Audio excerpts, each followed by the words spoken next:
तो अकारण करुणा वरुणालय भगवान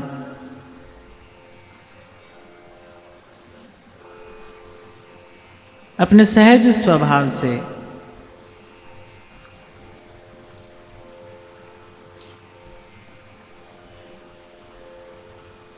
पूतना का नाश करते हैं, और पूतना अर्थात अविद्या,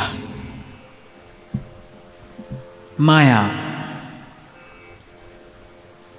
और एक बड़ी सीधी सरल सी व्याख्या महापुरुष माया की करते हैं, जो असत को सत करके दिखा दे, जो है तो नहीं पर दिखती है, भासती है, और केवल दिखती और भासती मात्र नहीं है, बांधती भी है। इसीलिए गोस्वामी जी कहते हैं जड़ चेतन ही ग्रंथि परी गई,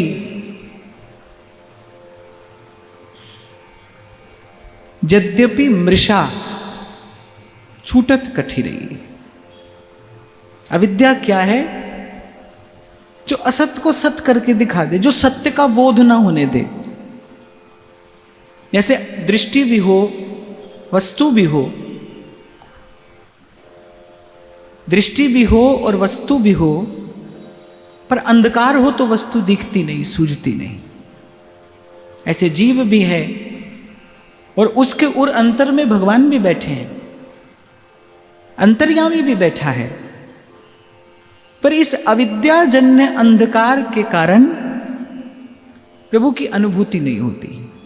तो अविद्या अर्थात माया अर्थात जो असत है उसको तो दिखाए, और जो है उसको छिपाए। गीता में भी भगवान ने ऐसा एक संकेत अर्जुन को किया, जो सांप को रस्सी और रस्सी को सांप दिखा दे, यही मेरी माया है।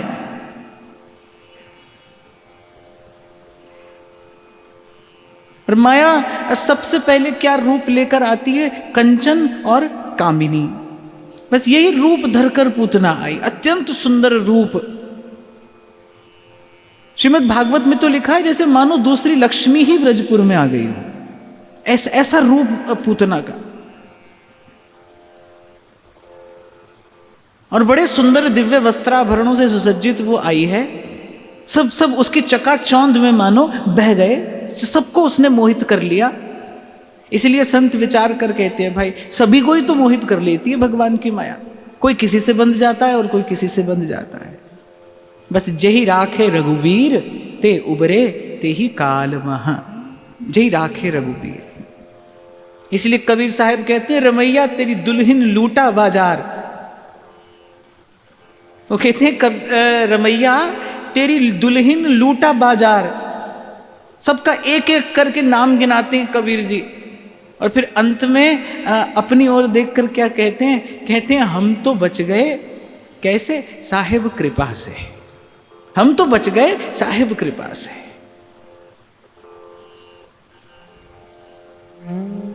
और कल मैंने आपको निवेदन किया कि कैसे बात करते करते मैया के हाथ से कन्हैया ले लिए पूतना ने। ऐसे ही अविद्या है, ऐसे ही भगवान की माया है। अब दिखने को तो कुछ भी नहीं है भाई, पर जीव अनादिकाल से इसी के बस में है क्या? करती क्या है? बस ऐसे ही बात करते करते जीव को भगवत विमुख कर देती है, सतपथ से उसे हटा देती है। मैं फिर दोहराऊं, जो है उसे छिपा देती है, और जो नहीं है, जो असत है, उसे जना देती है। यही भगवान की माया है।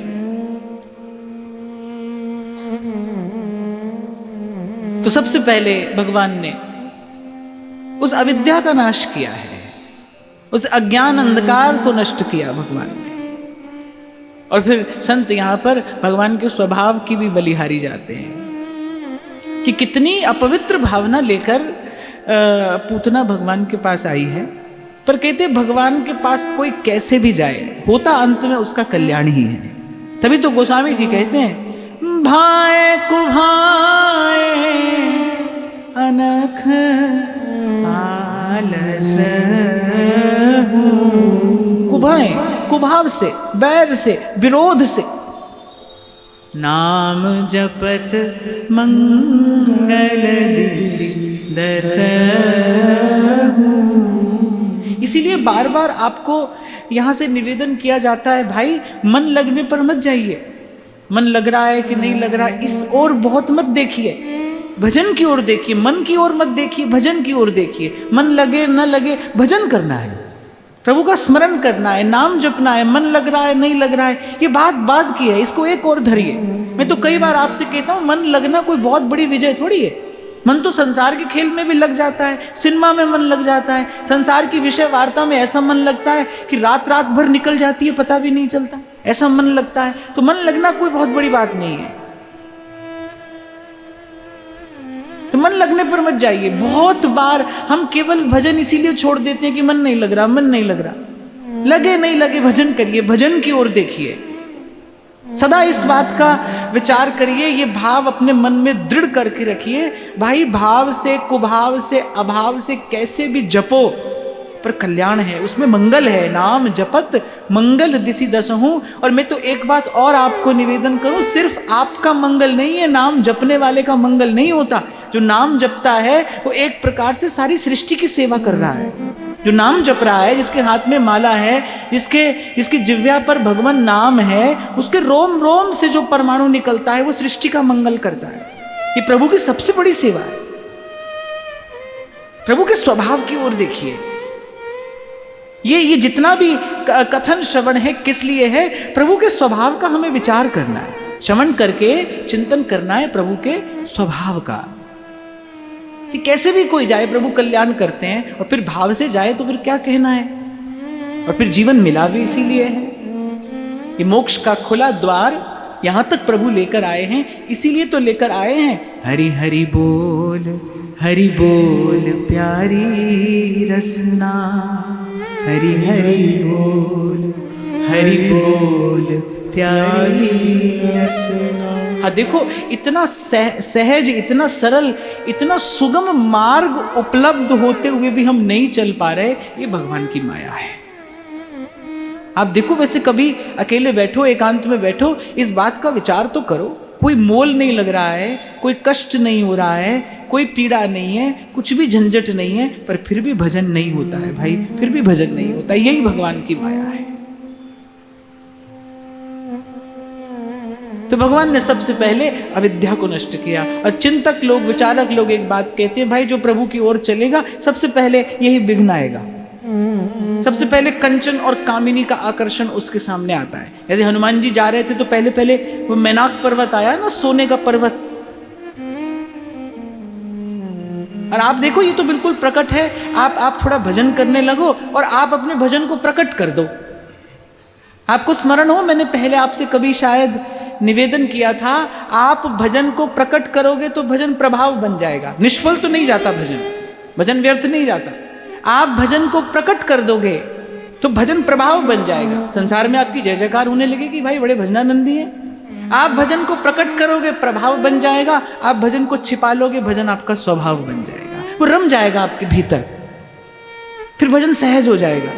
यदि आपने छुपाया भजन तो भजन आपका स्वभाव बन जाएगा, और यदि आपने उसे प्रकट कर दिया अपने शब्दों से, अपनी चेष्टा से, फिर आपका प्रभाव बन जाएगा। फिर संसार में आपकी कीर्ति होगी, आपकी प्रतिष्ठा होगी, आपकी जय जयकार होगी। हाँ, पर एक बात है कि आपने बड़े अमूल्य रत्न के बदले में ली फूटी कौड़ी ही, लिया तो संसार ही। इसलिए यहां पर साधक को सावधान रहने की आवश्यकता है। ये विघ्न आता ही है भाई, सबके सामने थोड़ा घना आता है, और इससे बहुत बचकर, बहुत सावधान होकर रहना चाहिए। इसीलिए बार बार संत महापुरुष कहते हैं, भाई भजन को पचाना ही भजन को बचाना है, खबर ना पड़े। और मेरा कबीर तो बार बार कहता है, अरे तो कह ना जनाब, अंतर्यामी जानी है अंतर्गत का भाव, अंतर्गत का भाव।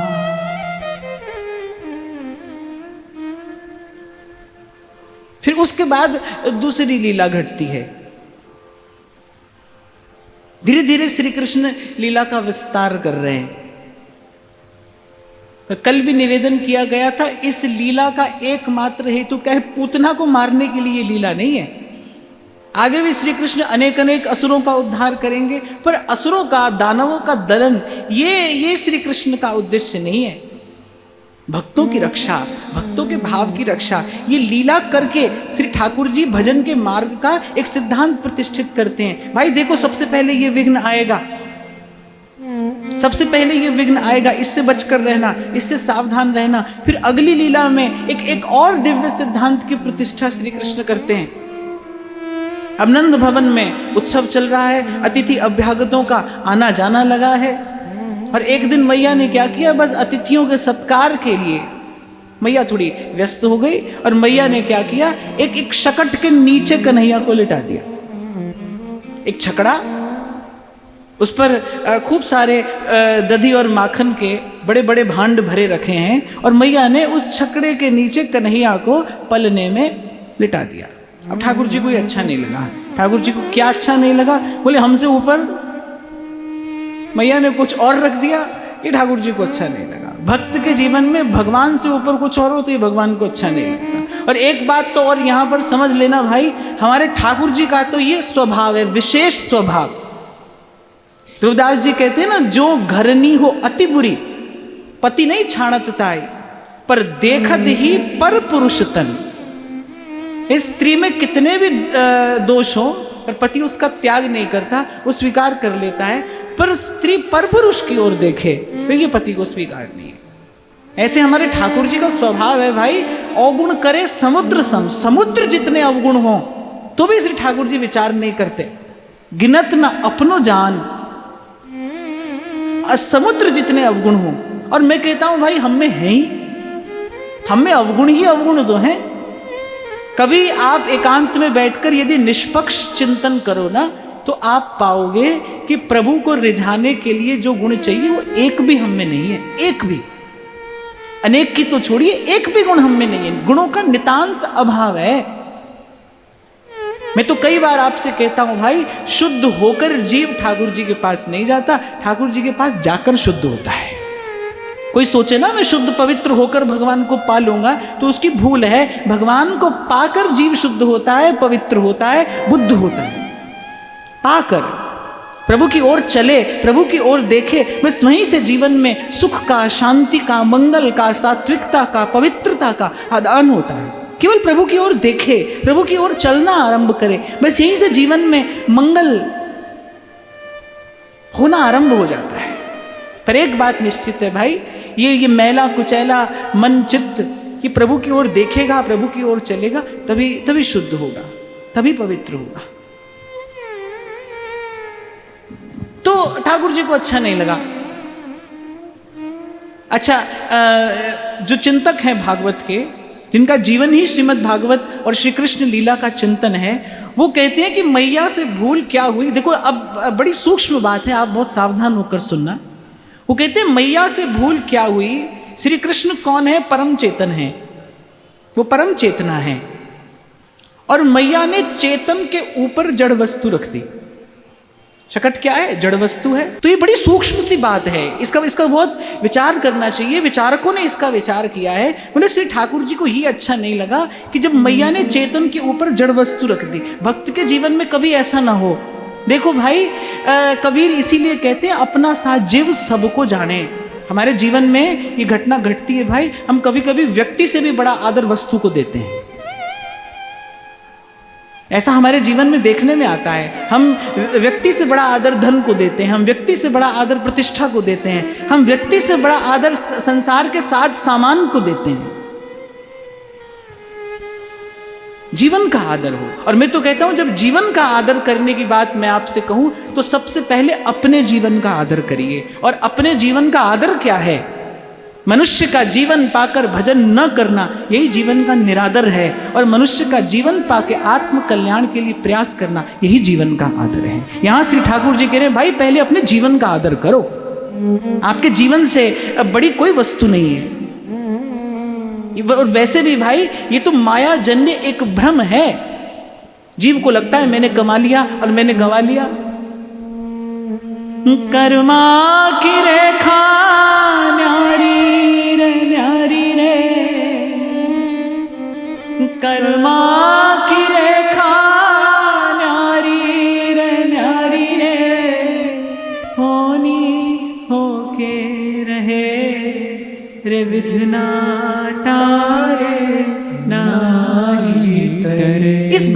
मुक्त होइए। सबसे पहली बात गुरु साहब अपनी बाणी में कहते हैं, करण करावण हार आप।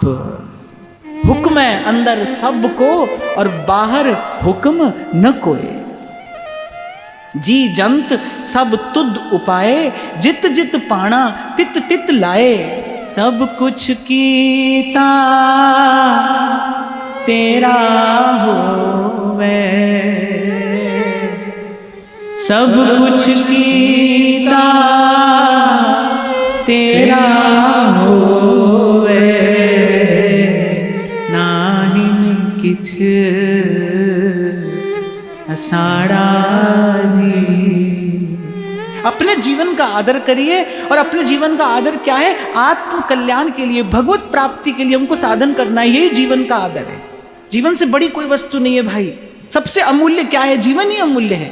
मैं बार बार आपसे कहता हूं, जीवन क्या है? जन्म और मृत्यु के बीच जो अवधि आपको दी गई है वही तो जीवन है। उस समय का आदर करिए, काल का आदर करिए, जीवन का आदर करिए। इसीलिए संत कहते हैं, सांस सांस से नाम सिमर, वृथा सांस मत खो। और कबीर कहते हैं, भाई जब तक संसार की गलियों में भटक रहे थे सो भटक रहे थे, पर जब गुरु मिल जाए, जब सत्संग मिल जाए, जब संत जीवन में आ जाएं, जब संत सहारा बन जाएं, बोले उसके बाद तो रेमन सोया क्या करे, और कर जागन की चौंप हरदम हीरा लाल है। मुझे बड़ी अच्छी लगती है कबीर जी की ये बात। रेमन सोया क्या करे और जागन की कर चौंप हरदम हीरा लाल है। गिन गिन गुरु को सौंप, गिन गिन गुरु को सौंप। बड़ी एक एक सांस हीरे और माणिक जैसी मूल्यवान है, और मैं तो कहता हूं अमूल्य है। कह रहे हरदम हीरा लाल है, गिन गिन गुरु को सौंप। जब दीक्षा हो गई, जब गुरु के मुख से नाम सुन लिया, उसके बाद तो सांस सांस से नाम सिमर, वृथा श्वास मत खो। जड़ वस्तु का इतना आदर है हमारे जीवन में कि उसके लिए हम उस चेतन तत्व को भूल जाते हैं। ये जो शकट भंजन लीला है, ये वस्तुतः जड़वाद का भंजन किया है भगवान ने। मैंने कल भी आपको कहा था ना, ये कहानी नहीं है भाई। भगवान की लीला के 3 अर्थ हैं। कुछ आदि भौतिक अर्थ है, फिर कुछ आदि दैविक अर्थ है, कुछ आध्यात्मिक अर्थ है। ये जो शकट भंजन लीला है, इसमें भगवान ने जड़वाद का भंजन किया कि जीवन से ऊपर कुछ नहीं है भाई। सबसे अमूल्य जीवन है, जीवन का आदर करिए, और जीवन का आदर यही है, हरि हरि बोल प्यारी रस।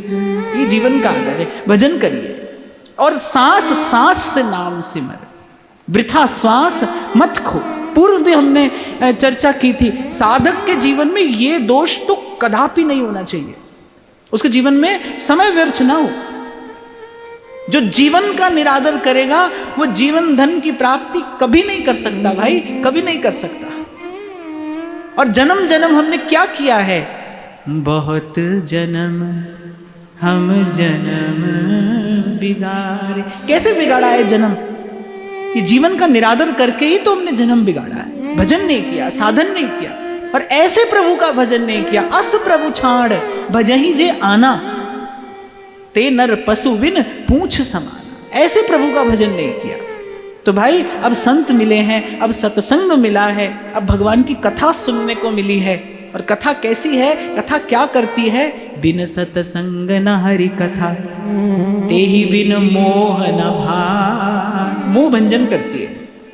सोए हुए आते हैं हम, कथा जगा कर भेजती है।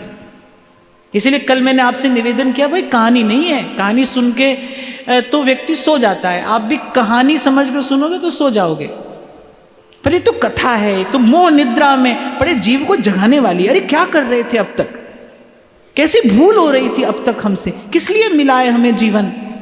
ये तो आत्म कल्याण के लिए मिला है। ये तो भगवत प्रेम प्राप्त करने के लिए मिला है। और बहुत सरल शब्दों में अगर मैं कह दूं तो भाई जीवन तो भगवान को सुख देने के लिए मिला है। प्रभु को सुख दीजिए।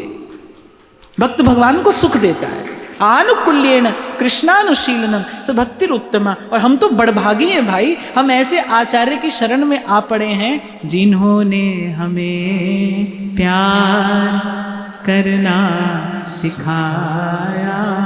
आप देखिए ये कितनी दिव्य उपासना है कि श्री महाप्रभु जी की चरण शरण में आते ही सबसे पहला भाव प्रसाद रूप में हमें क्या मिलता है कि श्री जी को कैसे सुख प्राप्त हो। आपको मैं एक बात बताऊं, आप स्वयं इसका चिंतन करना। संसार की गलियों में भटकता हुआ व्यक्ति तो कभी कभी अपने पूरे जीवन काल में इस बात का विचार तक भी नहीं कर पाता कि मैं भी प्रभु को सुख दे सकता हूं। मैं तो अपनी बात कहूं, जब तक वृंदावन नहीं आए थे तो वृंदावन से पहले जीवन में क्या था, हाँ ठीक है पाठ पूजा भी थी, थोड़ा जप साधन भी था, पर वो सब इसीलिए तो था ना कि भगवान से कुछ लेना है, भगवान से कुछ पाना है। जब कोई विपदा आई है, जब कोई संकट आया है, तब भगवान के पास जाना है, और यहां से नहीं मिले तो फिर दूसरा द्वार भी पकड़ लेना है। यही सब तो था जीवन में। जब वृंदावन आए, श्री महाप्रभु जी की चरण शरण मिली, उन्होंने ही तो बताया, उन्होंने ही तो सिखाया, उन्होंने ही तो ये मार्ग सुझाया कि भाई जीवन इसलिए नहीं मिला है, जीवन तो प्रभु से प्यार करने के लिए मिला है। और प्रभु की कृपा हो तो प्रभु जीव को सामर्थ्य प्रदान करते हैं। और देखिए गुरु से आशीर्वाद मिलते ही याचक सूरदास दाता सूरदास हो जाते हैं और आशीर्वाद देने लगते हैं। चिर जीवे गोपाल तेरो माई चिर जीवो गोपाल, आशीर्वाद देने लगते हैं। तो हम तो बड़भागी हैं भाई, हमको महाप्रभु जी की चरण शरण मिली है। और महाप्रभु जी ने क्या दिया है, महाप्रभु जी ने हमें प्रेम का ये दिव्य भाव दिया है। महारंक को प्रेम साधन लुटाया, महारंक को प्रेम साधन लुटाया। उन्हीं व्यास नंदन की जय बोलते हैं, जिन्होंने हमें प्यार करना सिखाया, जिन्होंने हमें प्यार करना सिखाया। व्यास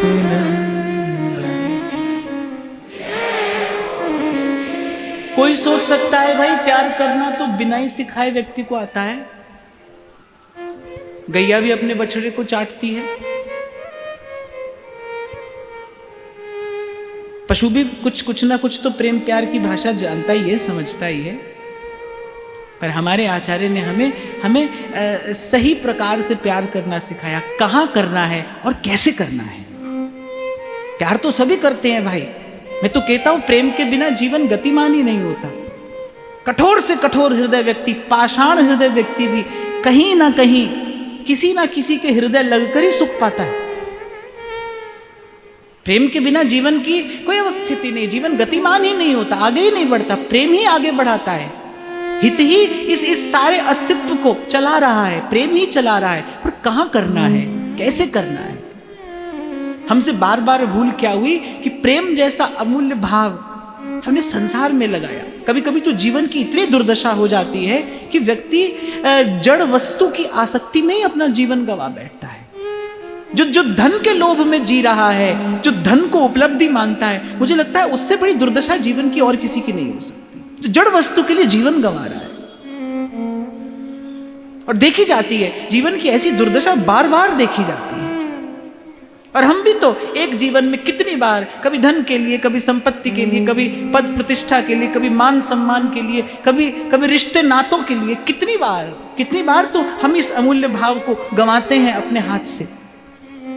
तो इसलिए भाई ये जो लीला है ये इसी बात का विचार करने के लिए है कि जीवन का आदर हो। मैया से यही भूल हुई। और श्री ठाकुर जी कहते हैं भाई जब चेतन के ऊपर जड़ रखा जाता है तब जीवन में क्या होता है, उत्पात होता है। तब जीवन में उत्पात होता है, ऊहापोह होती है, अस्त व्यस्त हो जाता है जीवन। आप देखो जो लोग जड़ वस्तुओं के पीछे भागते हैं, आप कभी उनकी ओर देखो, ध्यान से देखो, आपको लगेगा कि हो सकता है उन्होंने बड़े अमूल्य वस्त्र आभूषण पहने हो, पर उनके मुख पर आपको संतोष की एक हल्की सी रेखा भी दिखाई नहीं पड़ेगी। उनके जीवन में कहीं सुख शांति की सुवास भी नहीं होती। और फिर हाथ में करताल लिए और आप भगवान के किसी भक्त को नृत्य करते हुए देखो, आपको लगेगा त्रिलोकी में इससे सुखी और कौन हो सकता है। भगवान के भक्तों ने सुख पाया है, और केवल पाया नहीं है, सुख बांटा है। मेहरबान मेहरबान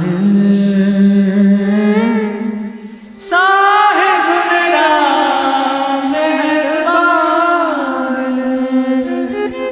सुख पाया सुख पाया, रहमत तेरी सुख पाया। तो मैया से भूल हुई। अब श्री ठाकुर जी ने कहा भाई भूल सुधार देनी चाहिए। ऐसी भक्त से भूल हो जाए तो फिर भगवान सुधार देते हैं। इसलिए भक्त के जीवन में अगर थोड़ी हलचल हो ना, भक्त के जीवन में अगर हलचल हो जाए तो बस वो इतना ही सोच ले भाई भूल हुई है, भगवान सुधार रहे हैं। अरे मैं तो उस दिन भी आपसे कह रहा था भाई हम ऐसे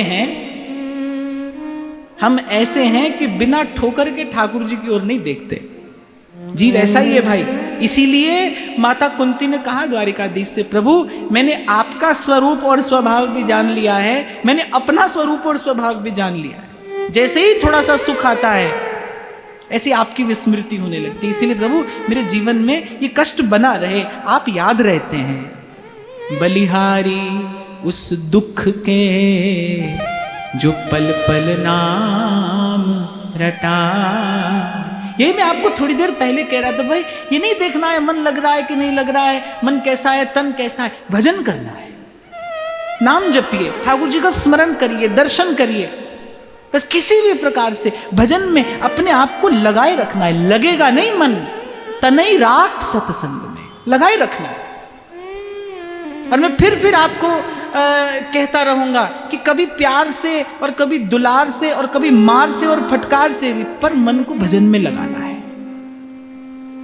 ठाकुर जी भजन से प्रसन्न नहीं हूं, ठाकुर जी तो भजन करने के प्रयास से प्रसन्न हो जाते हैं। देखते हैं कि भाई प्रयास कौन कर रहा है। ठाकुर जी जीव की सामर्थ्य भी जानते हैं और ठाकुर जी अपनी माया की सामर्थ्य भी जानते हैं। इसीलिए तो कहते हैं मम माया दुरत्यया। आप देखो माया यदि जीव को भरमा दे तो इसे ठाकुर जी ना तो चकित होते न रुष्ट होते।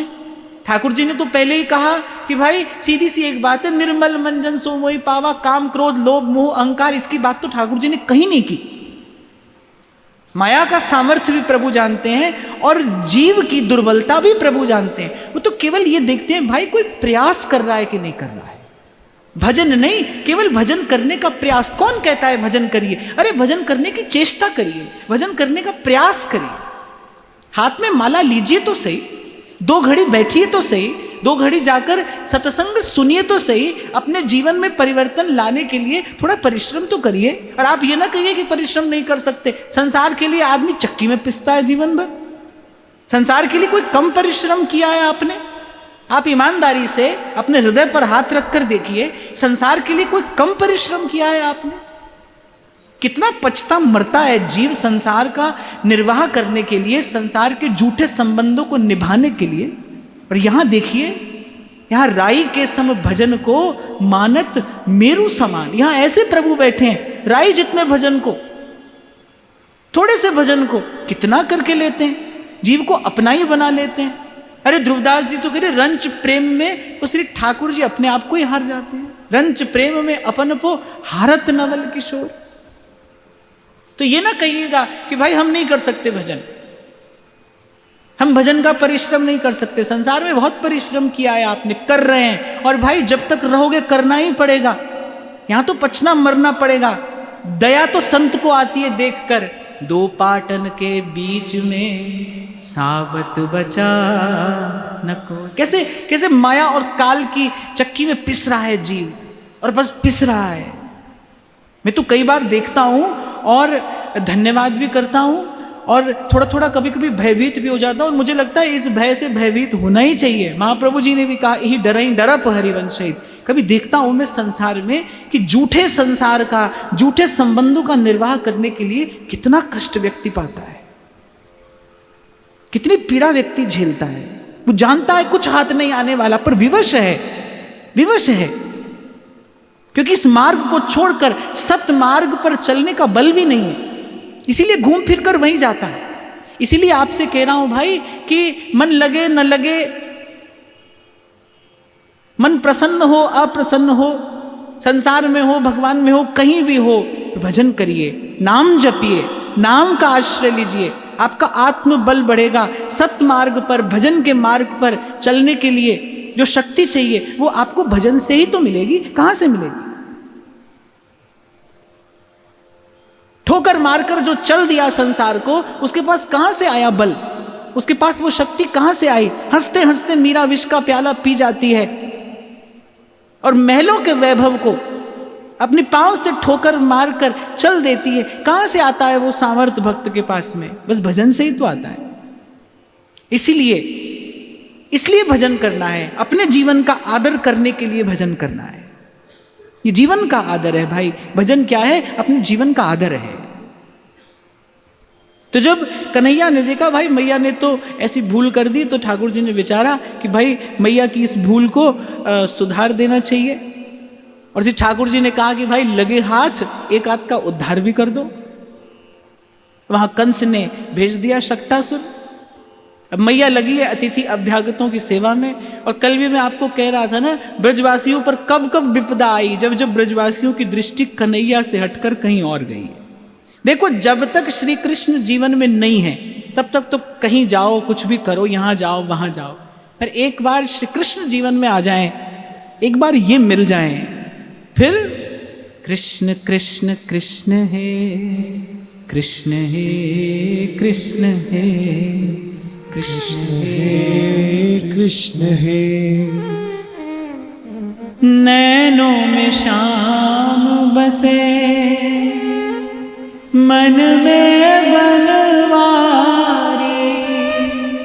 नैनों में शाम बसे, मन में बनवारी, सुध बिसराए गई, मुरली की धुन प्यारी, सुध बिसराए गई, मुरली की धुन प्यारी। और देखना श्री कृष्ण भी हो और आपको और सब कुछ भी याद है, तो अभी समझना कि अभी जीवन में कृष्ण आए नहीं, अभी लगन लगी नहीं। क्योंकि जाहे लागी लगन घनश्याम की, जाहे लागी लगन घनश्याम की। अच्छा, बहुत लोग तो इस बात से इसीलिए घबरा जाते हैं, भाई लगन लग जाएगी तो संसार का क्या होगा, फिर हमारे परिवार का क्या होगा, फिर हमारे व्यापार का क्या होगा, फिर हमारे व्यवहार का क्या होगा। और उनके लिए ये मार्ग है भी नहीं। कबीर कह रहे जो शीस तली पे धर ना सके सो प्रेम गली में आवे ही क्यों। वो यहां पर आए नहीं। पर श्री कृष्ण तो ऐसे हैं भाई, उनको पूरा पूरा हृदय चाहिए। आपकी एक एक चेष्टा, आपकी एक एक चर्चा का विषय फिर कृष्ण हो, कृष्ण हो, कृष्ण हो। मन के मधुबन में रास रचाए रसिया। पर एक बात मैं आपको कह दूंगा कि भाई ऐसा करने से घबराना नहीं, क्योंकि घाटे का सौदा नहीं है ये सच्चा सौदा है भाई, ये घाटे का सौदा नहीं है। ओ मन के मधुबन में रास रचाए रसिया, मन के मधुबन में रास रचाए रसिया।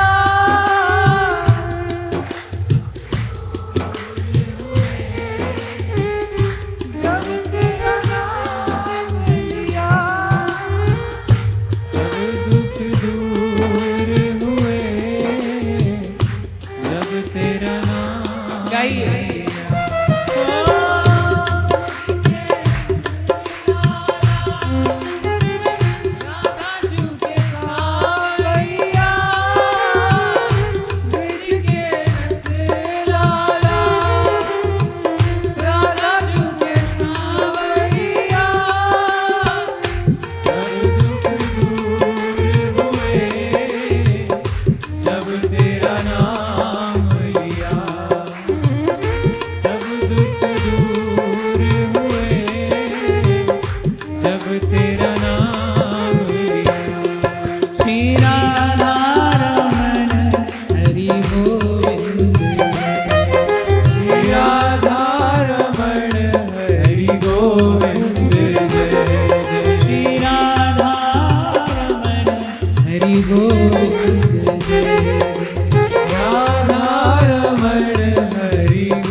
और हमारे नारायण स्वामी तो कहते हैं कि नंद नंदन को मुख निरख, जा ही नहीं आनंद। मैं कई बार सोचता हूं, जिनके जीवन में श्री कृष्ण का नाम नहीं है, जिनके जीवन में श्री कृष्ण का दर्शन नहीं है, जिनके जीवन में श्री कृष्ण की लीला कथा नहीं है, वो जीवन में उनके है क्या? इसके अतिरिक्त जीवन में रहता क्या है? यहां तो भाई कार्य उसका है कि लगन तुमसे लगा बैठे, अब जो होगा देखा जाएगा। नारायण स्वामी कहते हैं नंद नंदन को मुख निरख जाहिए नहीं आनंद, नारायण बस जानिए यही चौथ को चंद। उठे शाम तेरी मोहब्बत का दरिया। और ठाकुर जी भाई भक्त का व्यवहार भी बिगड़ने नहीं देते। ऐसे ही हो नहीं जाने दिया श्री ठाकुर जी ने द्रौपदी का अपमान। और अगर आप उस घटना का भी विचार करो तो वो ठाकुर जी को पुकारने में विलंब के कारण घटना घटी। वो उतनी देर की पीड़ा भी द्रौपदी को क्यों झेलनी पड़ी? तो ठाकुर जी को पुकारने में विलंब कर दिया। संसार के आश्रय के कारण पीड़ा थी। जैसे ही संसार का आश्रय छूटा, जैसे ही प्रभु को पुकारा, तो प्रभु ने क्षण का भी विलंब नहीं किया। वो द्रौपदी के जीवन में जितना कष्ट पीड़ा आई वो संसार के आश्रय का कारण था। कहीं ना कहीं भीतर संसार का आश्रय था, संसार का बल था, वो छूटता गया और द्रौपदी उस परम सुख के निकट पहुंच गई। और ठाकुर जी तो अपने भक्त का व्यवहार भी नहीं बिगड़ने देते भाई। और फिर जैसे ही महारानी गांधारी के कहने पर द्रौपदी ने क्षमा किया, ठाकुर जी ने कहा अब इस अपमान का प्रतिशोध मैं लूंगा। सूरदास जी कहते हैं ठाकुर जी की वाणी है, बोले हम भक्तन के भक्त हमारे, और बोले ये हमारी प्रतिज्ञा है, भक्त का बैरी हमारा बैरी है। अब ऐसे तो ठाकुर जी आत्माराम है, उनका किसी से कोई लेना देना नहीं, उनका कोई मित्र नहीं है, उनका कोई शत्रु नहीं है, पर कह रहे भाई भक्त का भक्त हमारा भक्त है, भक्त का स्नेही हमारा स्नेही है, भक्त का मित्र हमारा मित्र है, भक्त का बैरी हमारा बैरी है। जिसका हमारे भक्त से बैर है उसका हमसे बैर है। इसीलिए मैं आपसे कह रहा हूं भाई घाटे का सौदा नहीं है ये सच्चा सौदा है कि एक बार ये जीवन की बाजी श्री कृष्ण के नाम पर लगाकर देखिए। एक बार लगाइए ये जीवन की बाजी प्रभु के नाम पर। और मैं तो बरसों से कहता हूं भाई अपनी बुद्धि से बाजी लगाकर भी तो हारा ही है। कौन सा क्या हाथ आ गया हमारे? एक बार संतों के कहने पर, एक बार इन भक्तों के कहने पर कि जीवन की बाजी प्रभु के नाम पर खेल कर देखिए। कोई संकल्प ना रहे अपना, कोई इच्छा ना रहे, बस श्री कृष्ण की इच्छा में अपनी इच्छा मिला दीजिए। ये विजय का मार्ग है। पूछते रहे अर्जुन एक पे एक प्रश्न, अंत में भगवान ने कहा निमित्त मात्रम भव सव्यसाचिन, तू केवल निमित्त हो जा, सब कार्य मैं करूंगा। और अहम त्वा सर्व पापेभ्यो मोक्षयिष्यामि मा शुच, डर मत, मैं तुझे कर्म बंधन से मुक्त कर दूंगा, मैं तेरे सब कार्य स्वयं करूंगा।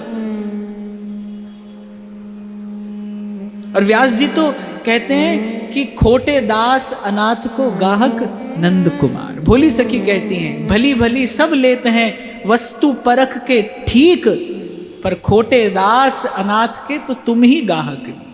श्री ठाकुर जी तो ये भी नहीं कहते भाई कि ठीक ठाक से होकर आओ, जैसे भी हो आ जाओ। पूर्व भी हमने चर्चा की थी, ज्ञान का मार्ग आपसे कुछ मांगेगा, पहले ये लाइए फिर आपको कुछ देंगे। कर्म का मार्ग आपसे कुछ अपेक्षा रखता है, पहले आप लेकर जाओ फिर आपको कुछ दिया जाएगा। ठाकुर जी ऐसे नहीं है, वो तो कह रहे बस आ जाओ, इतना ही पर्याप्त है। जो हम भले बुरे सोते, यहां तो हाँ बस इतना है, यहां आने के बाद फिर कहीं नहीं जाना, यहां आने के बाद फिर कहीं नहीं जाना, फिर कोई और द्वार नहीं देखना।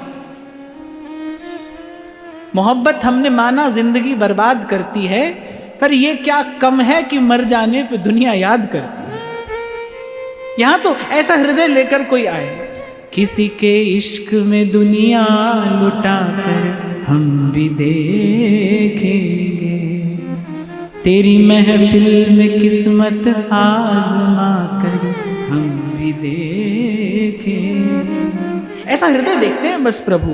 उठे शाम तेरी मोहब्बत का दरिया, उठे शाम तेरी मोहब्बत का दरिया, मेरा डूब जाने को जी चाहता है, मेरा डूब जाने को जी चाहता। अच्छा देखो, जहां पर प्रभाव की उपासना है ना, जहां भगवान बहुत बड़े हैं, जहां वो षडैश्वर्य पूर्ण भगवान हैं, वहां तो प्रभु के मुख की ओर देखना वस्तुतः शिष्टाचार की अवहेलना करना है।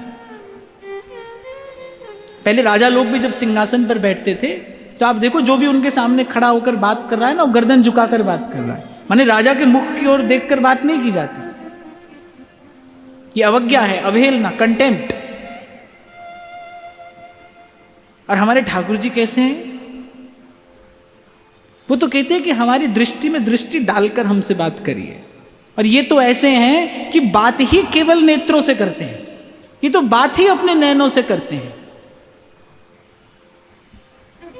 इसीलिए कहा आपको भाई कि एक बार ये जीवन की बाजी प्रभु के नाम खेल कर देखिए। गाइए कृष्ण, ध्याइए कृष्ण, सिमरिए कृष्ण। और एक और बात, सिमरिए नाम रूप बिन देखे, कौड़ी लगे नादान, नाम के भाने खिंचे आएंगे आखिर एक दिन शाम। सिमरिए नाम रूप बिन देखे।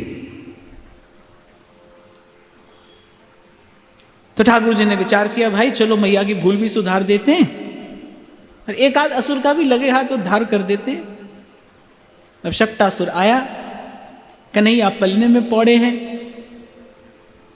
अब श्री ठाकुर जी ने कुछ नहीं किया।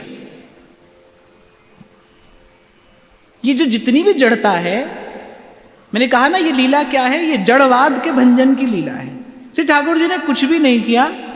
श्री ठाकुर जी ने केवल अपने श्री चरण का जो अंगुष्ठ है, बस उसका शकट से स्पर्श करा दिया, कुछ भी नहीं किया। यहां श्री ठाकुर जी मानो ये कहना चाह रहे हैं कि बुद्धि जड़ हो जाए ना, तो कुछ नहीं करना, केवल हमारे चरण के अंगुष्ठ की नख चंद्रिका का ध्यान करना। हृदय की सारी जड़ता, हृदय का सारा अंधकार दूर हो जाएगा, बुद्धि की सारी जड़ता दूर हो जाती है श्री ठाकुर जी के चरणार विंद का स्मरण करने से। इसीलिए सूरदास कहते हैं, चरण कमल वंदो हरि राई, चरण कमल वंदो हरि राई। श्री ठाकुर जी के चरण के अंगुष्ठ की उस नख चंद्रिका का ध्यान करने मात्र से बुद्धि की सारी जड़ता समाप्त होती है। ये इस लीला के द्वारा प्रतिपादित सिद्धांत है। श्री ठाकुर जी ने कुछ नहीं किया, केवल अपने चरण के अंगुष्ठ से उस शकट का स्पर्श करा दिया। और विध्वस्त नाना रस कुप्य भाजनम। सुखदेव जी महाराज कहते, वो जो बड़े बड़े भांड उस शकट के ऊपर रखे थे, वो सब यहां वहां टूटकर बिखर गए। ऊपर हवा में, आकाश में उड़ गया वो शकट, और कोलाहल मच गया आनंद भवन के आंगन में। अब श्री ठाकुर जी कह रहे हैं, भाई हमको छोड़ दोगे तो हम ऐसे ही तुम्हारे जीवन में कोलाहल मचा देंगे। फिर जब कोलाहल मचा, जब वस्तुएं यहां वहां गिरी और वो बड़ा भारी स्वर यशोदा मैया के कान में पड़ा, और मैया क्या कर रही थी? वो अतिथि अभ्यागतों की सेवा में लग गई। ठाकुर जी ने कहा, हम तो मैया के पास आए हैं, अब मैया फिर संसार में लगने जा रही है। ये कन्हैया की कृपा है कि भक्त संसार में लगने लगे तो कन्हैया थोड़ी हलचल कर देता है। तो जीवन में थोड़ी हलचल होने लगे तो समझना भाई, मन ठाकुर जी से हटकर कहीं और जा रहा है। ये क्या है? ये ठाकुर जी की कृपा है, मन फिर से ठाकुर जी में लग जाए। इसलिए ठाकुर जी ने ये लीला की है। और ऐसा ही करते हैं भक्त के साथ, तो भगवान ऐसा ही करते हैं। तभी तो भगवान ने कहा, भाई हमसे अतिरिक्त कोई और संकल्प भक्त करे तो हम सफल नहीं होने देते। पूतना ने जब कहा, अरे छोड़ छोड़ मुझे छोड़, तब कन्हैया ने कहा, मौसी छोड़ कैसे दें? जिसको पकड़ लिया उसे नहीं छोड़ते हैं। इसको एक बार स्वीकार किया, अंगीकार किया है जिसको, वे उसका त्याग नहीं करते। राखऊं ताई प्राण की नाई, उसे नहीं छोड़ते। तो ठाकुर जी ने विचारा, भाई मैया लग गई, मैया का ध्यान हमारी ओर कैसे आए। थोड़ी सी ऊ आ ठाकुर जी ने की, पर मैया लगी थी। ठाकुर जी की थोड़ी ऊ आ से समझ जाओ तो ठीक है, अगर नहीं समझो तो फिर कन्हैया थोड़ी उलट पलट करता है। ठाकुर जी ने क्या किया, सब उलट पलट कर दिया। नेक सा स्पर्श कराया अपने चरण के अंगुष्ठ का उस शकट से, शक्टासुर का उद्धार हुआ। और उस शकट पर जितने बड़े बड़े दधी और माखन के भांड थे सब नंद भवन में यहाँ वहां बिखरे। बड़ा भारी स्वर हुआ, मैया बाबा सब दौड़कर आए। अरे कन्हैया का कोई अहित तो नहीं हो गया। और वहां जो छोटे छोटे बालक खेल रहे थे, उन बालकों ने जब नंद बाबा को सारी बात बताई कि बाबा लाला ने तो बस अपने चरण को अंगूठा नेक छिवाया, वो शकट है, और धड़ाम में से शटक गिर गए। अब जो बड़े बूढ़े लोग थे उन्होंने बात मानी नहीं। यहां संत एक और चुटकी लेते हैं, बोले जो बहुत बुद्धिमान होते हैं ना, उनको ठाकुर जी की लीला में संदेह होता है। अब जो बड़े बूढ़े लोग थे ना, जो बुद्धिमान लोग थे वहां पर, जो विज्ञ जन थे, उन्होंने कहा ऐसा कैसे हो सकता है, नन्हे से बालक के स्पर्श से ये शकट कैसे उल्टा पड़ जाएगा। तो संत चुटकी लेते, बोले जो बुद्धिमान लोग होते हैं ना, वो ठाकुर जी की लीला में ऐसी क्यों क्या कैसे करते हैं। अरे मैंने ऐसा देखा, मेरे से एक महात्मा मिले, महात्मा थे जाने कौन थे, तो मुझसे कहने लगे कि एक 7 वर्ष का बालक पर्वत कैसे उठा सकता है। बोले मैं भी भागवत की कथा कहता हूं, पर मैं जानता हूं इस कथा का रहस्य क्या है। मैं चुप करके सुनता रहा, क्या रहस्य है। बोले ये तो प्रतीकात्मक कथा है। जैसे वो अंगुष्ठ के प्रमाण की आत्मा होती है और वो सब इंद्रियों का और जाने क्या क्या बकबक। अरे मैंने कहा बाबा जी, कहूं ब्रज में ऐसी कथा मत सुना दइयो, कनपटी पे 2 और देंगे तेरे, और ऐसी ऐसी बातन को यहां मत करे। और मैंने मन में सोचा, मैंने कहा मूंड मुंडाए भजन को, सिर की मिट गई खाज, खाने को हलवा मिले, लोग कहे महाराज बस यही जीवन रह गया ठाकुर जी की लीला में। और ऐसी बुद्धि मैंने मन में सोचा। मैंने कहा या बाबा जी ने कहूं गिरिराज धरण को दर्शन ना कियो, गिरिराज धरण श्री जी तमरी शरण, गिरिराज धरण श्री जी तमरी शरण, श्री जी तमरी शरण, तमरी शरण, श्री जी तमरी शरण, तमरी शरण, श्री जी तमरी शरण, वल्लभ तमरी शरण, श्री जी तमरी शरण, वल्लभ तमरी शरण,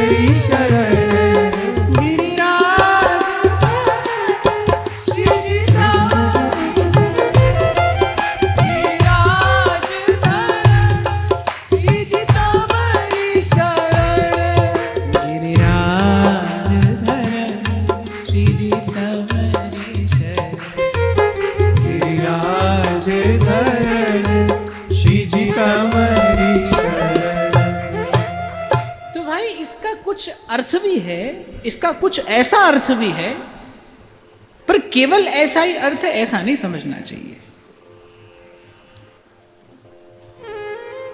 भक्तों के आनंद के लिए भगवान कुछ भी करते हैं और कुछ भी कर सकते हैं।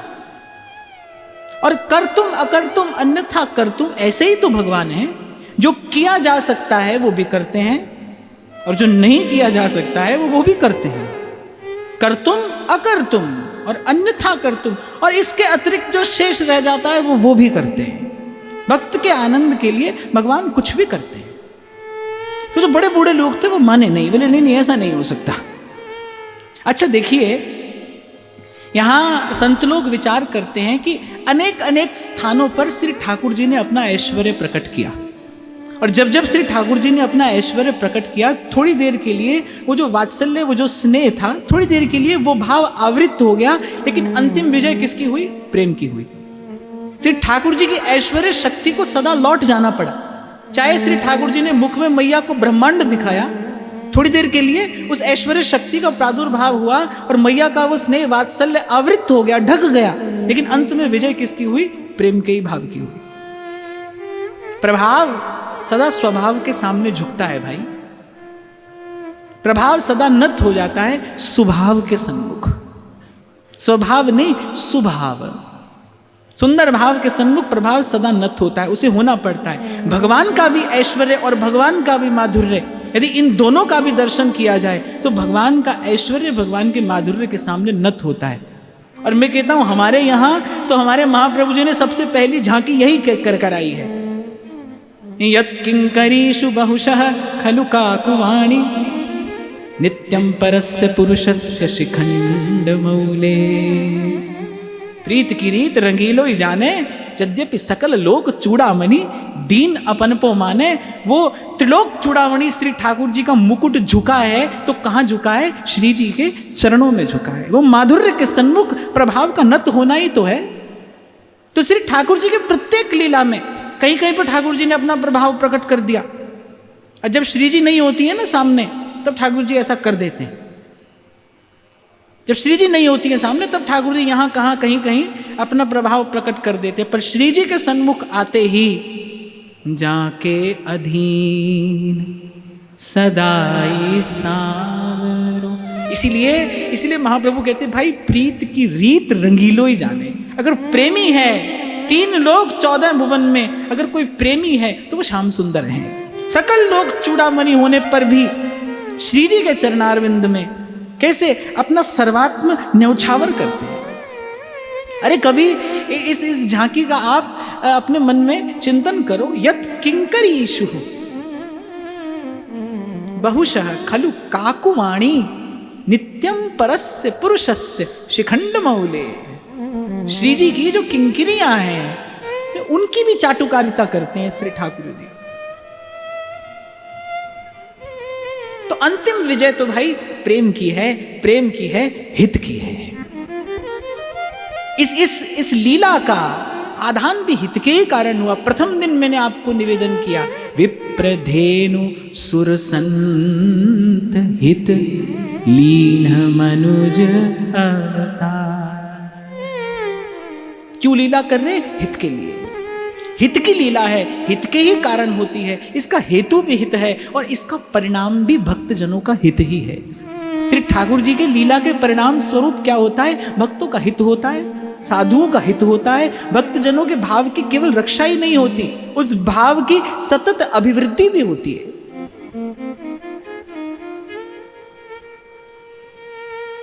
अब जब सब दौड़ कर आए और मैया ने झट से पलना से उठाया कन्हैया को और अपने हृदय से लगाया, तब मैया को भी चैन पड़ा और कन्हैया को भी चैन पड़ा। ऐसा नहीं कि भगवान दूर हो तो भक्त को कष्ट है, भगवान भी दुखी हो जाते हैं।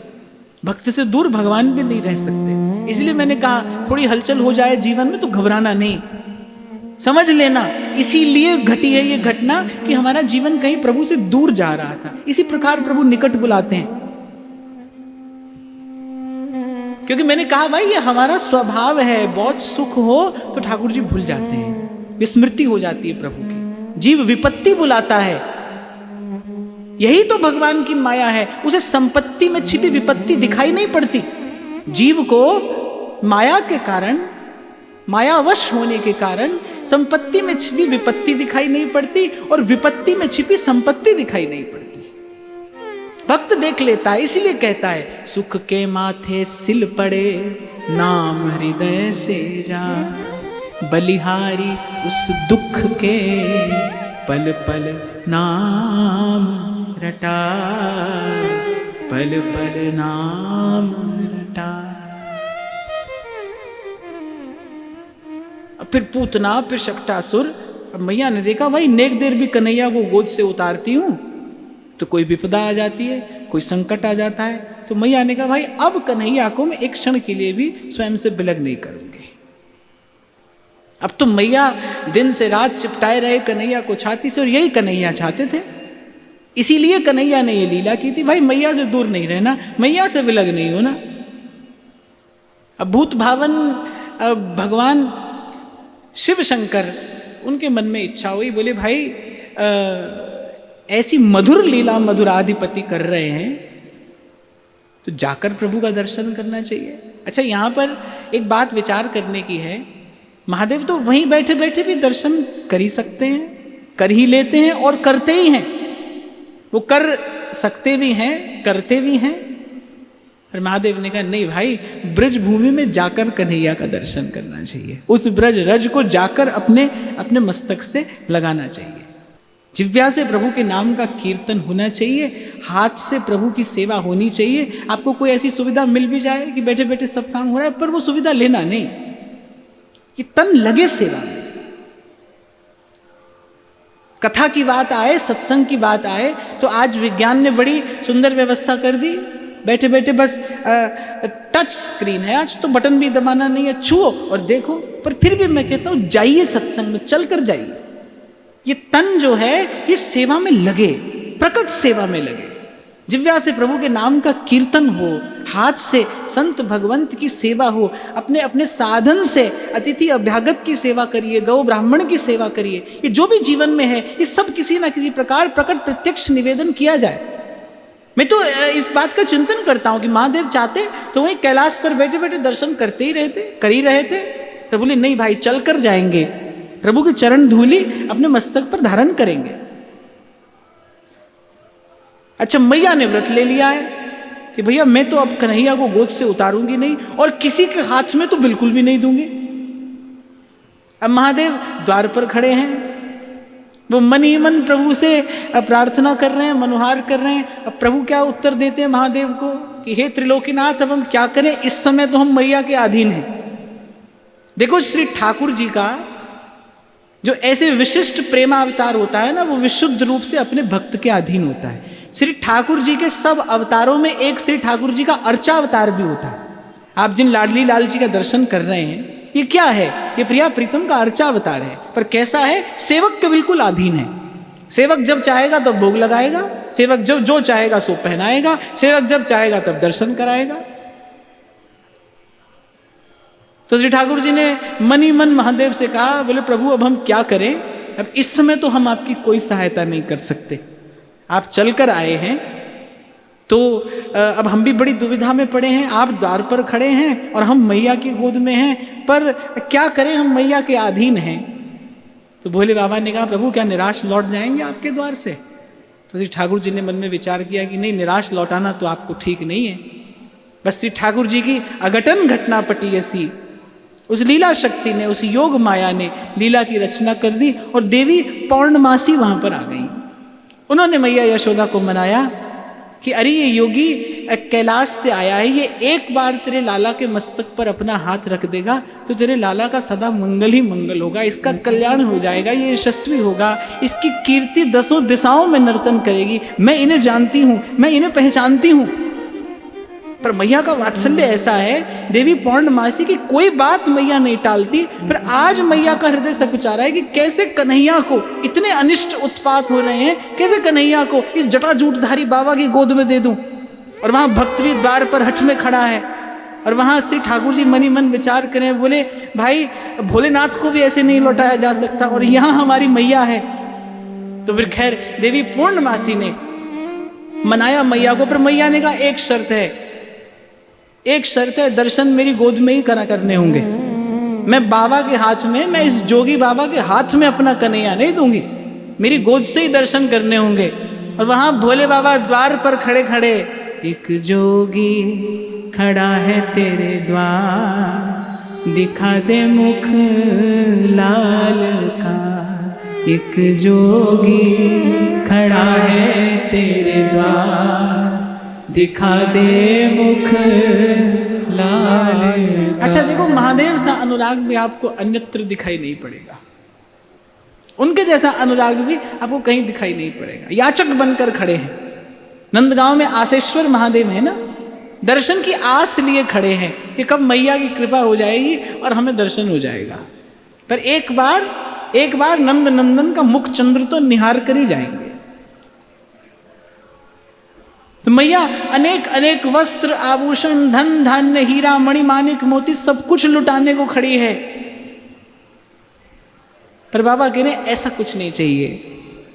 दिखा दे मुख लाल का, एक जोगी खड़ा है तेरे द्वार, दिखा दे मुख लाएगा, वो तेरे भरे रहे भंडार, दिखा दे मुख लाएगा। नारद जी भक्ति सूत्र कहते हैं सान कामय माना निरोध रूपत्वात्। मेरे हृदय में भगवान की भक्ति आई है कि नहीं, इसकी एक ही कसौटी है। हमारे हृदय में विशुद्ध भगवत भक्ति का भाव आया कि नहीं, इसकी एक ही कसौटी है। भाई भक्त त्रिकाल में भगवान के दर्शन के अतिरिक्त और कुछ नहीं चाहता। प्रभु का दर्शन, प्रभु का स्मरण, बस यही भक्त का जीवन है, यही उसका प्राण है। जाहि न चाही कबहू कछु तुम संग सहज सने। मैया बस एक बार तेरे लाला का मुख दिखा दे। मैया ने कहा बाबा देख मेरी गोद में है कन्हैया, बस दूर से आए देख ले और चलता बन। ये हीरा मोती मणि माणिक ये सब धरे हैं, या मैं तो कछु लेनो है तो ले ले, नहीं तो दूर से मेरे कन्हैया को दर्शन कर और चल तो बन। अब भोले बाबा ने मन में विचार किया, ठाकुर जी से कहा, बोले प्रभु यहां तक आ गए और आप भी यहां तक आ गए, हम भी यहां तक आ गए और आप भी यहां तक आ गए, और आप जानते हैं हमारा सर्वाधिक अनुराग कहां है। भोले बाबा मन ही मन अंतर्यामी से कह रहे हैं, प्रभु आप जानते हैं कि मेरा सर्वाधिक अनुराग कहां है। भोले बाबा का सर्वाधिक स्नेह कहां है? श्री ठाकुर जी के चरण युग्म में, चरण प्रिय हैं। तभी सदा गंगा भगवान अपने मस्तक पर धारण करते हैं, क्योंकि वो प्रभु का चरणामृत है, वो चरण धोवन है। तो भोलेनाथ को चरण अतिशय प्रिय है। बोले प्रभु हम यहां तक आ गए हैं, आप यहां तक आ गए हैं, अब बिना चरण स्पर्श की तो जाना हमें अच्छा नहीं लग रहा, एक बार चरण स्पर्श तो आपको कराना ही होगा। अब मैया तो कन्हैया को दे नहीं रही, तो देवी पौर्णमासी आगे बढ़ी, ले लिए मैया के हाथ से कन्हैया। अब देवी पौर्णमासी को मैया ना नहीं कह सकी, ले लिए देवी पौर्णमासी ने कन्हैया हाथ में और ले जाकर उस जटाजूटधारी जोगी बाबा के हाथ में दे दिए। नेत्रों से प्रेमाश्रु छलक रहे हैं, भक्त के भी और भगवान के भी। अब जैसे ही गोद में आए, भूत भावन भगवान महादेव ने अपनी जटा से चरण स्पर्श किया। अपनी जटा श्री ठाकुर जी के श्री चरणों से स्पर्श कराई, चरण धूलि अपने मस्तक पर धारण करी। प्रभु की उस दिव्य झांकी का, उस अमृतोपम रूप का रसपान महादेव कर रहे हैं। अब श्री ठाकुर जी ने मन में विचार किया, बोले बाबा कछु भेंट तो दे के जाओगे? बोले ऐसे ही तो नहीं चले जाओगे आप, कुछ तो हमारे लिए भेंट लाए होगे। अब कन्हैया लगे रोने। अब जैसे कन्हैया रोने लगे, मैया ने कहा ला बाबा दे कन्हैया। और कन्हैया रो रहे हैं, और रोते रोते कन्हैया ने क्या किया कि बाबा के हाथ में जो श्रृंगी थी उसे पकड़ लिया।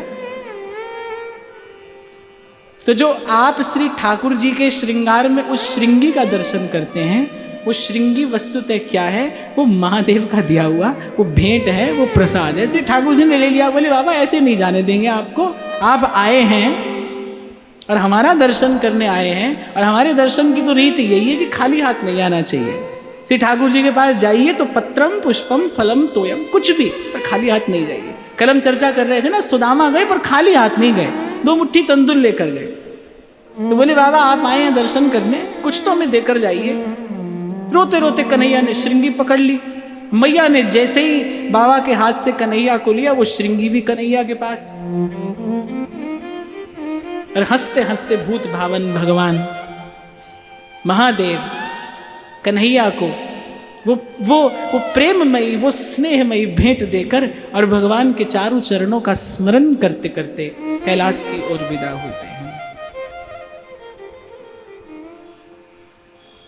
चरण कमल बंदो हरि राय, चरण कमल बंदो हरि राय, सूरदास स्वामी करुणामय,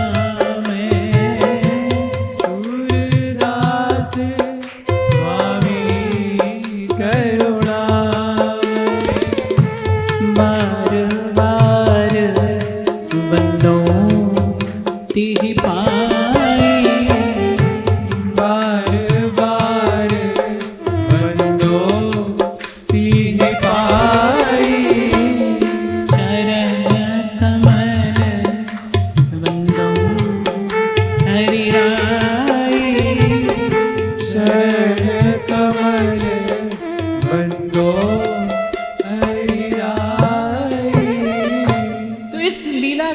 माध्यम से श्री ठाकुर जी ने इस सिद्धांत की प्रतिष्ठा की कि भाई बुद्धि की जड़ता कैसे दूर होगी? हमारे चरण स्पर्श से।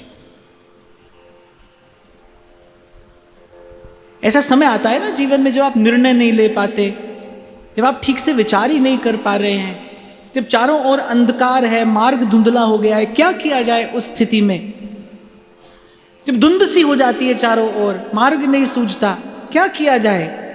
तो श्री ठाकुर जी संकेत करते हैं इस लीला के माध्यम से कि श्री ठाकुर जी के जो चरणारविंद का ध्यान है, उसमें भी जो चरण का अंगुष्ठ है, श्री चरण के अंगुष्ठ की उस नख चंद्रिका के ध्यान मात्र से और अंतर का सारा अंधकार दूर होता है, बुद्धि की जड़ता समाप्त होती है। बुद्धि उस चेतन तत्व को समझने के, धारण करने के योग्य बनती है। ऐसा ही संकेत महाप्रभु सुधानिधि में देते हैं। यस्याः प्रेम घनाकृते पदनख ज्योत्सना भरस नापित स्वांता नाम समुदेति कापि सरसा भक्ति चमत्कारिणी। पहले श्री जी अपने निज जनों के हृदय में अपने चरणारविंद की स्थापना करती हैं, फिर अपने चरणों की, श्री चरणों की नखचंद्र चंद्रिका से उनके हृदय को स्नान कराती हैं, हृदय को निर्मल करती हैं। श्री जी की नख चंद्र चंद्रिका से स्नात हृदय ही श्री जी के चरणारविंद के भजन रस के योग्य बनता है। हमारी बुद्धि की जड़ता दूर कैसे हो? कितना सुनते हैं लेकिन नहीं लगता है भजन में मन, नहीं हम वैसा प्रयास करते, नहीं हमारी चेष्टा भजन के लिए होती। इसका कारण क्या है? क्योंकि बुद्धि जड़ है। जड़ संसार का, जड़ विषय का चिंतन, सेवन, भजन करते करते जड़ हो गई बुद्धि। कीट भृंग न्याय होता है ना, ऐसी जड़ संसार का चिंतन करते करते जड़ बुद्धि हो गई। देखा संसार, छुआ संसार, कहा संसार, सुना संसार, विचारा संसार, जड़ता ही जड़ता, तो बुद्धि जड़ हो गई। अब ये जड़ता दूर कैसे हो? तो चरण कमल वंदौ हरिराई। ये जो हमारी हृदय की असमर्थता है ना भजन के लिए, हमारा हृदय भजन के लिए असमर्थ है, वो सामर्थ्य कहां से आए? वही सूरदास कहते हैं, जाकी कृपा पंगु गिरि लंघै, जाकी कृपा पंगु गिरि लंघै, रंक चले सिर छत्र धराई। और यहाँ तो सूरदास जी एक बड़ी सुंदर झांकी का दर्शन कराते हैं। बोले श्री ठाकुर जी के चरणों का रस तो श्री ठाकुर जी स्वयं लेते हैं। बोले एक बार मैया ने पढ़ाए हैं कन्हैया पलने में, और मैया क्या देखती है? बोले कन्हैया अपने ही पांव का अंगूठा चूस रहा है। क्यों चूस रहा है? बोले सूरदास जी बताते क्यों। चरण गहे अंगूठा मुख में लत, चरण गहे अंगूठा मुख में लत गई। चरण गहे अंगूठा मुख में लत, चरण गहे अंगूठा मुख में लत, नंद घरनी गावत दुलरावत, नंद घरनी गावत दुलरावत, पलना में हरि खेलत, पलना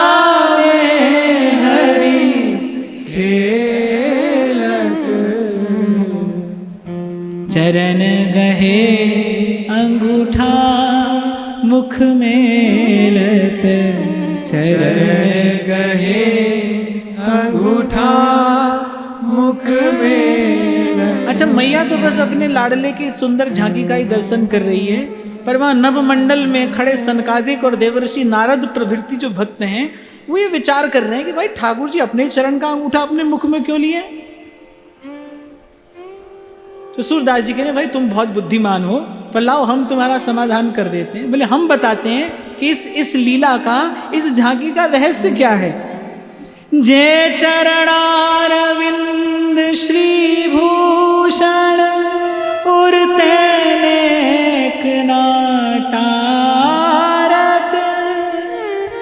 जे चरणारविंद श्री भूषण उरते नेक नाटारत।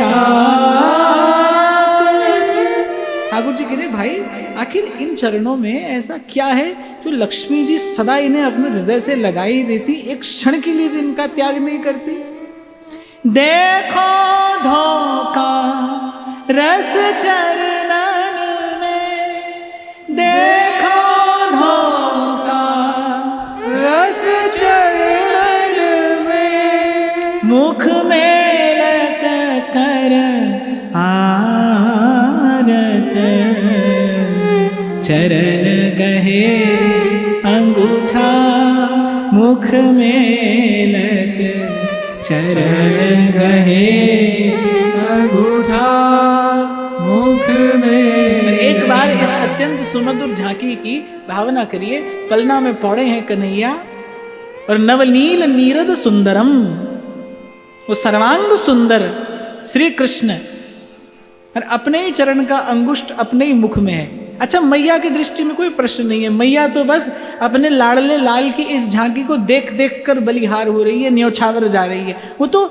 नारद आदि के मन में ऐसा विचार आया, सो सूरदास जी ने बताया भाई ठाकुर जी सोच रहे हैं कि आखिर इन चरणों में ऐसा कौन सा रस है, लक्ष्मी जी एक क्षण के लिए भी इनका त्याग नहीं करती। जा चरणारविंद के रस को सुर मुनि करत स्तवाद, जा चरणारविंद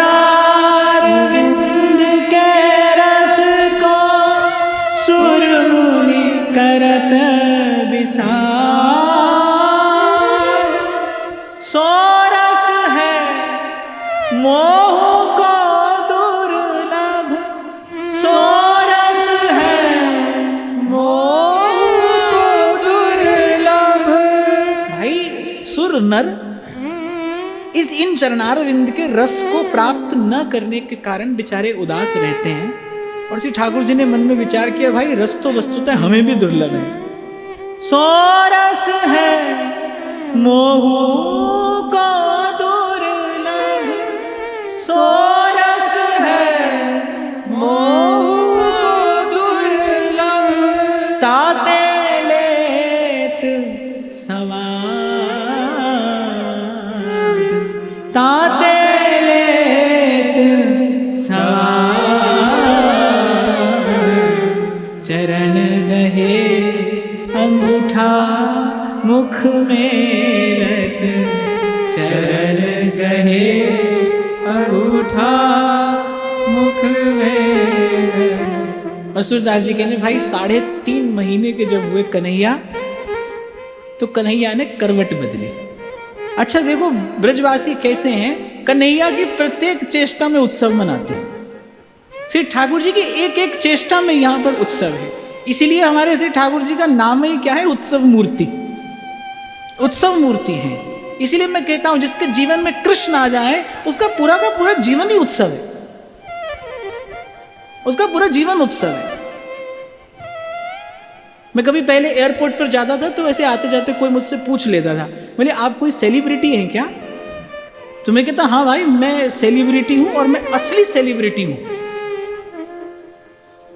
भाई हम ही तो हैं जो अपने जीवन में नित्य उत्सव मना रहे हैं, हमारे यहाँ पर नित्य उत्सव है, हम जीवन का उत्सव मना रहे हैं तो हम ही सेलिब्रिटी हैं। तो भाई जिसके जीवन में कृष्ण है वही असली सेलिब्रिटी है, जीवन का उत्सव तो वही मना रहा है। तो मैया ने खूब जी भर के दान दिया, अनेक अनेक गौवें दान किए हैं, वस्त्र आभरण कन्हैया पर न्यौछावर कर करके मैया लुटा रही है। और सूरदास जी कहते हैं मेहर मुदित दुलराय के मुख चूमन लागी, मेहर मुदित दुलराय के मुख चूमन लागी, चिरजीवो मेरो लाडलो मैं भई सभागी, चिरजीवो मेरो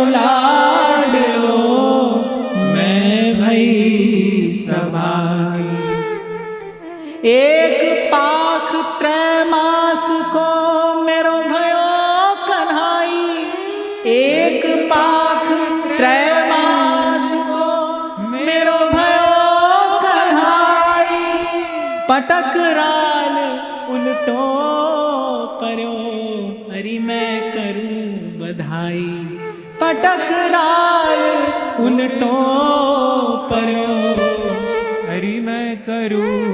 आज मैया ने पल्ले में कन्हैया को उल्टे पड़े देखा है। अरे मैंने तो सीधा ही लिटाया था, आज उल्टा पड़ा है। आज कन्हैया ने करवट बदली है। सो मैया कह रही है पटक राल उल्टो परो हरि मैं करूं बधाई, पटक राल उल्टो परो हरि मैं करूं बधाई।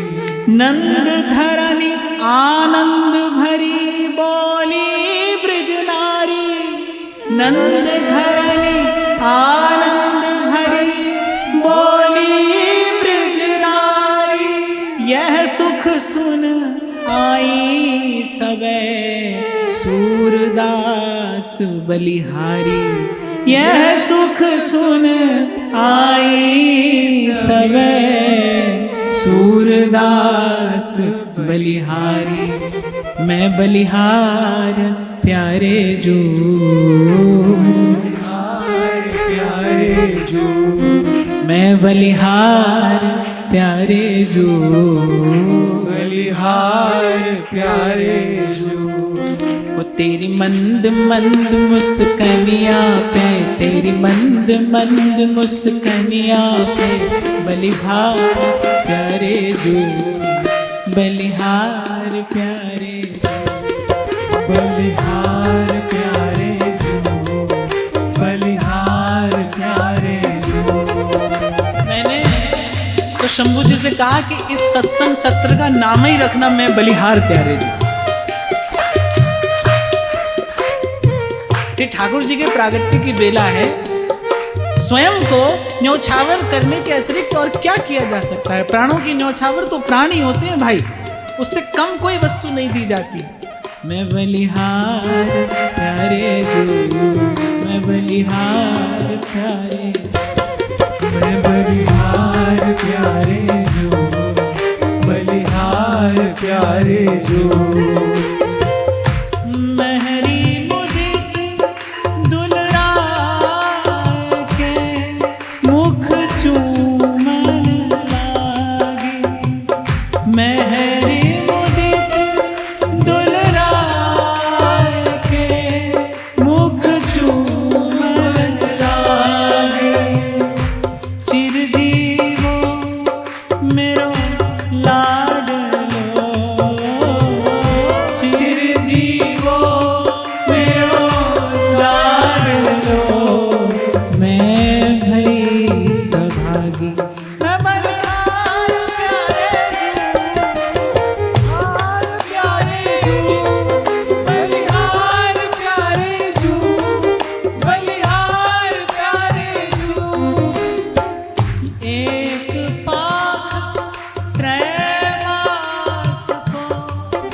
ऐसी है, मैया कोई सुख अकेले नहीं लेती। जैसे ही मैया ने कन्हैया की झांकी का दर्शन किया, झट से बुलाया सब ब्रजांगनाओं को।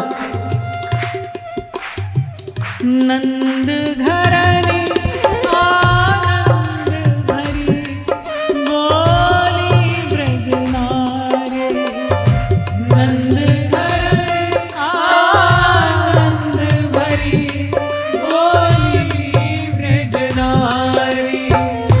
यह सुख सुन आई सवे, यह सुख सुन आई सवे।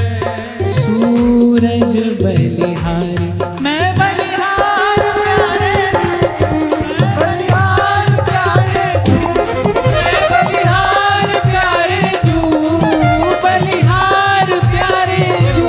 मैं बलिहार प्यारे, बलिहार प्यारे, मैं बलिहार प्यारे जू, बलिहार प्यारे जू।